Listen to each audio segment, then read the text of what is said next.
नमस्कार. आमच्या यूट्यूब चॅनलवरती आपले स्वागत आहे. आज आपण प्राचीन भारतीय इतिहासामधील वेदकाळातील सामाजिक जीवन याविषयी माहिती पाहणार आहोत. अशीच माहिती पाहण्यासाठी आमच्या यूट्यूब चॅनलला सबस्क्राईब करा व बेल आयकॉनला क्लिक करा, जेणेकरून चॅनलवर नवनवीन अशीच माहिती तुम्हाला तात्काळ मिळू शकेल. चला तर मग आज आपण पाहूया वैदिक काळातील सामाजिक जीवन. त्यामधील पहिला मुद्दा कुटुंब व्यवस्था. आर्यांच्या समाजरचनेत कुटुंब संस्थेला महत्त्व होते. एका कुटुंबात पिढ्यातील सभासदांचा समावेश होत. पितृसत्ताक कुटुंब पद्धती रूढ असल्याने कुटुंब प्रमुखाला गृहपती किंवा दंपती असे संबोधले जात. कुटुंबाला शिस्त लावणे, सर्वांचे योगक्षेम चालविण्याची जबाबदारी या कुटुंबप्रमुखाचीच असे. वडीलधाऱ्या लोकांविषयी आदर, बरोबरींच्या विषयी स्नेहभाव, लहानाविषयी वात्सल्य, परक्याविषयी अतिथीभाव ही या पद्धतीचे वैशिष्ट्य होते. कुटुंबात कडक शिस्तीचे व नीतिमत्तेचे पालन केले जात. आर्यांचे कौटुंबिक जीवन सुखी व समाधानी असे होते. दुसरा मुद्दा स्त्रियांच्या स्थिती. या काळातील समाजातील स्त्रियांना मानाचे व आदराचे स्थान होते. आपत्ती संगोपन व गृहकृत्ये ही तिची प्रमुख कर्तव्ये होत. बौद्धिक आणि आध्यात्मिक क्षेत्रात स्त्रियांना पुरुषाबरोबरचे स्थान दिले जात. स्त्रियांना शिक्षण घेण्याचा पूर्ण अधिकार होता. समाजात बालविवाह, सतीची पद्धत अस्तित्वात नव्हती. विश्ववारा, घोषा, अपाला, इंद्राणी आदी अनेक विदुषी ऋग्वेदात सूक्तकर्त्या आहेत. ह्यावरून स्त्रियांना सामाजिक प्रतिष्ठेची कल्पना येते.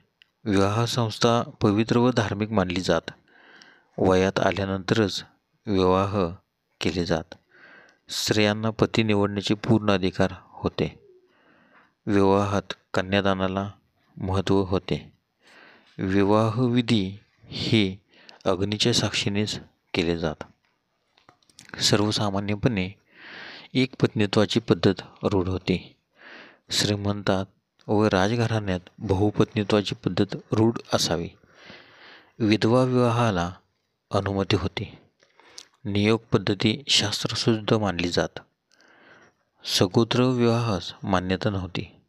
गृहस्वामिनी म्हणून स्त्रीचे कुटुंबातील स्थान अत्यंत महत्त्वाचे होते. पुढचा तिसरा मुद्दा आहार, पोशाख, दागदागिने आणि विहार. यामध्ये आपण बघूया आहार विहाराची बरीच माहिती ऋग्वेदात मिळून येते. आर्य हे शाकाहारी व मांसाहारी होते. त्यांच्या नित्याच्या आहारात जव, तीळ, सातू, बार्ली आदी धान्य होती. दूध, दुधापासून बनवलेले पदार्थ, फळे आणि भाजीपाला यांचा या आहारामध्ये मोठ्या प्रमाणात वापर केला जात.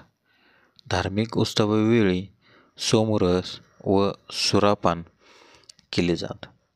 वस्त्रे सुती आणि लोकरी अशा दोन्ही प्रकारची होत.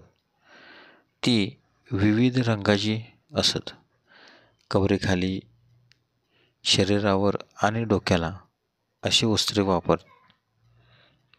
स्त्री पुरुष केश राखत. पुरुष केसाचा बुचडा डोक्यावर बांधत, तर स्त्रिया विविध प्रकारच्या वेण्यात केसांची गुंफणी करीत.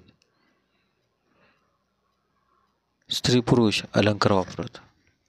सोने आणि बहुमोल खड्यापासून दागिने तयार करत. बहुभूषणे, कर्णभूषणे, कंकण, नुपुरे असे अलंकार स्त्रिया वापरत.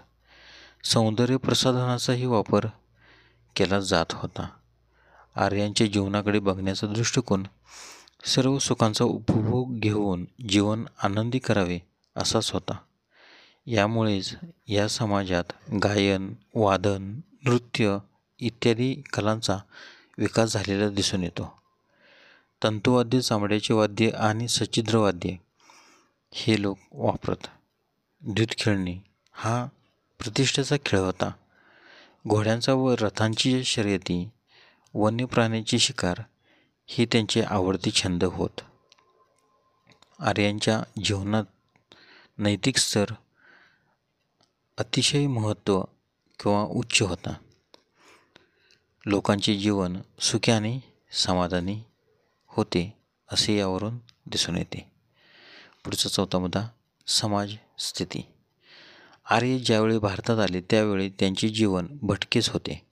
सप्तसिंधूच्या खोऱ्यात आल्यानंतर त्यांचा विकास झाला. त्यांना स्तरीय प्राप्तीसाठी अनार्यांशी संघर्ष देखील करावा लागला. आर्य प्रगत तर अनार्य अप्रगत असल्याने या संघर्षात अनार्यांचा पराभव झालेला दिसून येतो. त्यांना दास किंवा गुलाम बनवले. समाजाच्या गरजेनुसार व्यवसाय वाढले आणि त्यातून वर्णव्यवस्था श्रम विभागणीच्या तत्त्वावर आधारित सुरू झाली. क्षत्रिय, ब्राह्मण, वैश्य व दास असे या 4 वर्णरूढ झाले. आर्यांची समाजरचना सामाजिक समूहाची असल्यामुळे त्यांना वर्ण असे म्हणत. मात्र ऋग्वेदात वर्ण व जाती यांचा कोठेही उल्लेख केलेला दिसून येत नाही. पुढचा मुद्दा, आश्रमव्यवस्था. माणसाच्या आयुष्यास आध्यात्मिक व ऐतिहासिकदृष्ट्या महत्त्व होते. त्या पूर्ण आयुष्याचे ब्रह्मचर्याश्रम, गृहस्थाश्रम, वानप्रस्थाश्रम व संन्यासाश्रम अशा 4 आश्रमात विभागणी केलेली आहे. प्रत्येक आश्रमात माणसाने आपली कर्तव्य दक्षतेने पार पाडली तर त्यास मोक्षप्राप्ती होईल असे आर्यांची श्रद्धा रूढ होती. पुढचा मुद्दा, शिक्षण. मानवाच्या व्यक्तिमत्वाचा विकास करणे, शुद्ध चारित्र्याची जोपासना करणे, सामाजिक जबाबदारीची पेलण्याची क्षमता निर्माण करणे आणि सांस्कृतिक संवर्धन करणे हे शिक्षणाचे ध्येय होते. वेद काळात शिक्षण देणाऱ्या संस्था नव्हत्या. गुरुगृही राहूनच मौखिक ज्ञान घ्यावे लागत. गुरूंचे आश्रम असत. त्यांना राजाकडून सर्व काही सहकार्य केले जात. भौतिक आणि नैतिक मूल्यांचे शिक्षण यावेळी दिले जात. मुलींनाही शिक्षण दिले जात होते. धन्यवाद. आज आपण आर्यांचे सामाजिक जीवन याविषयी माहिती पाहिली. उद्याच्या व्हिडिओमध्ये आपण वेदकालीन आर्थिक जीवन याविषयी माहिती पाहणार आहोत. व्हिडिओला लाईक करा, शेअर करा. व्हिडिओ तुम्ही यूट्यूबला पाहत असाल तर सबस्क्राईब करा व बेल आयकॉनला क्लिक करा. धन्यवाद.